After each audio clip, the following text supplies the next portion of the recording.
கடவுள் நம்பிக்கை மிக மிக உயர்ந்தது. அந்த கடவுள் நம்பிக்கை மூலம் நம்முடைய சக்திகள் சிறந்த முறையிலே வெளிப்படும். மனதிற்கு சாந்தமும் நிம்மதியும் அமைதியும் ஆனந்தமும் கிடைக்கும். கடவுள் நம்பிக்கையை இளம் வயதிலிருந்தே தொடர்ந்தால் அது உயர்விற்கு வழிகாட்டும். கோவிலுக்கு செல்வது என்பது ஒரு சிறந்த காரியமாகும். அங்கு நமது மனம் பக்குவப்படுகிறது. இறைவனின் சந்நிதியில் நமது மனம் கான்சன்ட்ரேஷன் என்பார்கள், டிட்டர்மினேஷன் என்பார்கள், இவற்றையெல்லாம் பெறுகிறது. இந்த கடவுள் நம்பிக்கை எந்த வயதில் வேண்டுமானாலும் வரலாம்.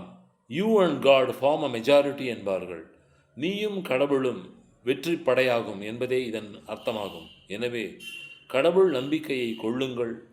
அதன் மூலம் நல்ல ரிசல்ட்ஸ் எதிர்பாருங்கள். நிச்சயம் நடக்கும். All the best.